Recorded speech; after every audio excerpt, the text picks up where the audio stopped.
Hi, I am River Lightbearer, owner of River Evolution's Healing, Channeling, and Coaching, here to help you create and evolve into your best life.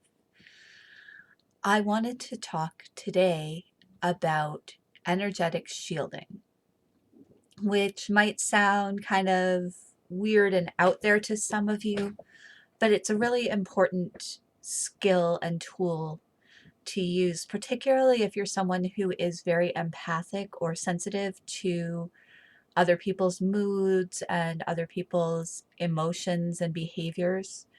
Um, I consider myself to be extremely empathic. I walk into a room, I immediately can tell how people in that room are feeling. And if I walk into a crowd, it can be so overwhelming because I'm bombarded by the emotions and the moods of the people around me. And when I began doing energy healing, that amped up to 11, because when you are doing energy healing, you have to be sensitive to the energy of the person that you're working with. And you have to be sensitive to and aware of the universal energy that's around you. So I had to learn to shield myself so that I wasn't being bombarded. I wasn't being like, I wasn't a sponge that was soaking up all of the other emotions and thoughts and feelings around me, because it was overwhelming and it was making it difficult for me to function, and it was making me question my decision to become an energy healing practitioner, because it was like, if this is what's going to be happening to me all the time, I don't know if I can handle this. So I learned to shield myself, and I wanted to share with you the process that I use, which I've taught to other people. I actually worked with a woman a few years ago who was experiencing a lot of difficulty going into public places like grocery stores and Walmart and whatever, because she would walk in and she would feel bombarded. And I taught her this shielding technique. And she messaged me a week or so later and said, I went to the grocery store and I finished my grocery shopping and I didn't have problems. And that was the first time that had happened for her. So I can tell you from personal experience and from the experience of somebody that I've worked with that this technique can be really effective. So the first thing that you do is be fully conscious of your intention to shield yourself energetically. If you're doing this in a half-assed kind of way, or yeah, sure, this will work, or your mind is wandering off to what you're going to cook for supper tonight, this won't be as effective. So you need to be fully conscious, and you need to know your intention strongly enough that you could state it if somebody asked you, what are you trying to do and why are you doing it? So the intention is to shield yourself energetically from the emotions and energy of the people around you. You start the shielding process by entering a calm, relaxed state, almost as if you were meditating or putting yourself into trance. For some people, that's easier than it is for others, but just give it a try. And it might take you a few tries to get into a state where you really feel like you are receptive to and able to work with the energy. I do it by just closing my eyes and taking a few deep breaths. That relaxes me enough to be in the state that I need to be in. Once you're in that state, and you can do this with your eyes open or closed, picture yourself surrounded by energy. What the energy looks like might be different for you. For me, it's sort of a rainbow colored um, outline around me. Sorry, lost the word for a minute there. It's like a outline around me that is full of all the colors, not intermixed, but there's reds, there's orange, there's purple, there's green. It's all there surrounding me. And If you aren't able to picture that, because I know that some people visualization isn't your strong point, then just know in your mind that you are there and you have this energy field surrounding you. If you can't picture it, then know it and intend it. And the energy field has 7 layers. You don't have to picture all 7 layers or be consciously aware of all 7 layers. It's important to just know that this energy is around you and picture it around you if you're able to do a mental visualization. The next step is to visualize or to know and intend a golden energy, a golden layer of energy encasing your energy field. I have a weird brain. So when I picture this, it's literally like a golden egg shape, like the if you've ever seen the original Willy the original Willy Wonka and the Chocolate Factory from the 1970s, the big golden goose eggs that they had, like that's literally what I see encasing me and my energies field when I do this. For you, it might look like gold around the outline of your energy field. If you're somebody who doesn't visualize, then just know and intend that this gold energy is there. You are completely enclosed and encased in this energy. And because of the nature of golden energy, it can't be penetrated by anything external unless you choose to allow that to happen. So this is an impermeable shield of golden energy, and emotions and other people's energy can't get through it. Only what you choose to allow through can get through. And you have to consciously make that choice. If you're somebody who works with light, then you can have that golden energy be infused with light, or you can have light around the outside of the golden energy. But the gold energy is what's actually preventing the emotions from getting through to you. How thick should the gold energy be? That's up to you. How thick do you feel you need it to be to prevent other people's energy and emotions from getting through to you? For me, it's a fairly thin shell. For some people, it might need to be as thick as a concrete bunker. It's what feels to you like it will work.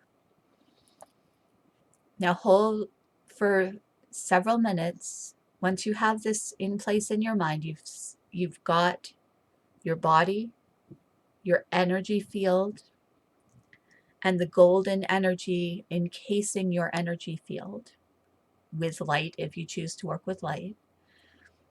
You're going to sit in this calm, relaxed state for several minutes, 5 to 10 minutes, and just hold this visualization or this intention in your mind for that time.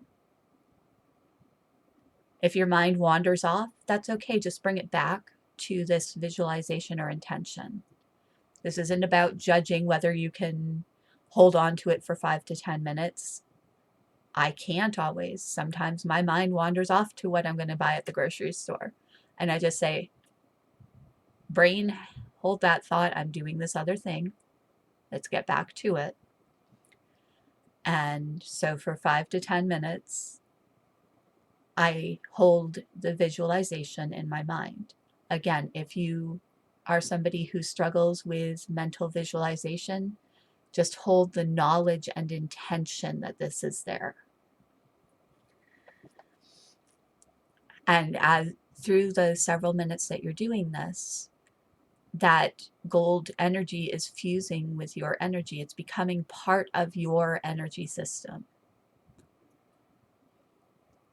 You will probably be able to feel when you're done. You'll have a sense of okay, it's there now, I'm set.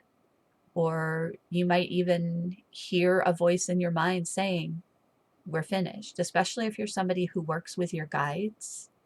Your guides will tell you when you're all set if you're not certain. But just do it until you feel like it's done. And don't question that feeling. Don't sit there and say, well, I feel like I'm done, but maybe I'm not. Just if you feel like you're finished with the visualization or the intention setting, you're finished.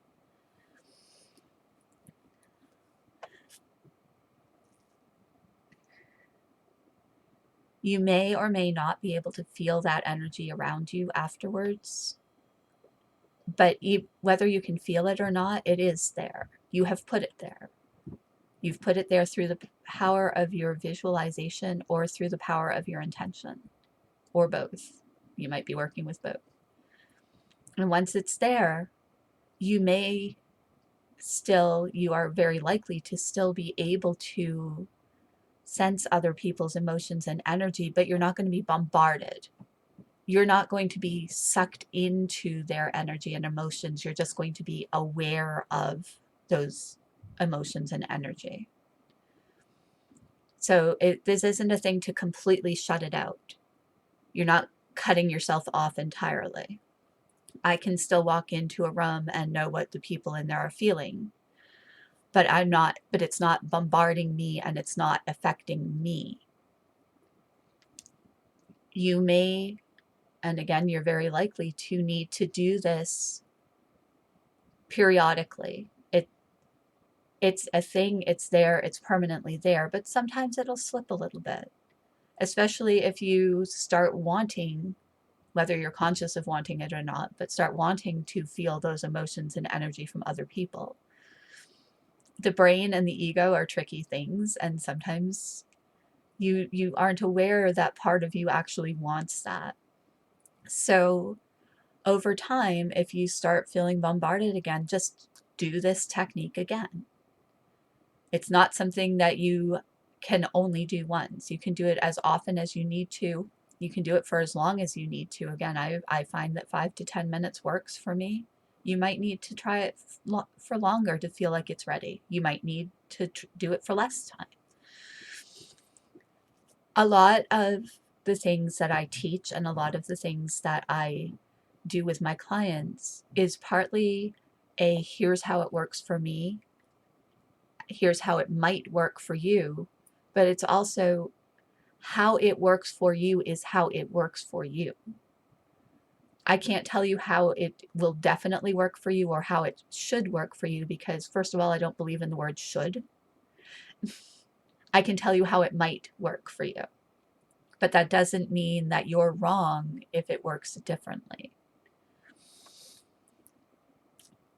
There are other visualizations that can work just as well if you're not someone who's accustomed to working with energy or if you feel like energy is too woo out there for you. I have known people who use the visualization of seeing themselves in a locked bank vault or a concrete bunker or just a room with thick walls and insulation, like soundproofing sort of material. Again, what works for you works for you. And the idea is that you are visualizing or intending that there is a barrier around you that is preventing other people's emotions and energy from slamming you in the face.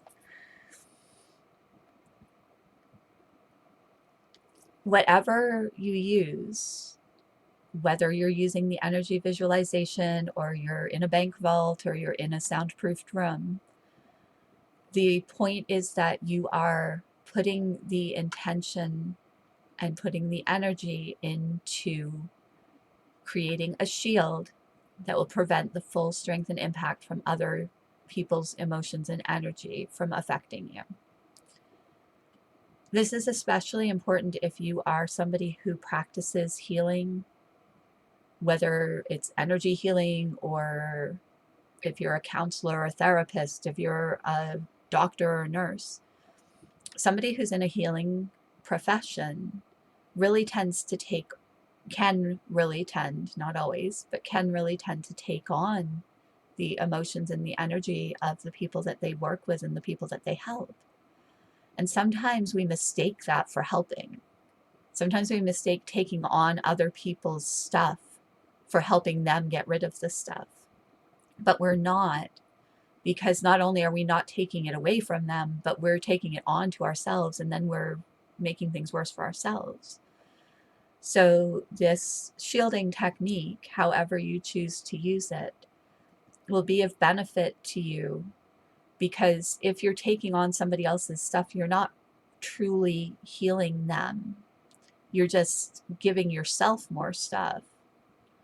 So I find that I am a far more effective energy healing practitioner and coach if I've got the shield in place, so that I'm not taking on their stuff. I'm holding space for their stuff. So I hope that that is helpful to you in some way. If you have questions or thoughts about it, please leave a comment below.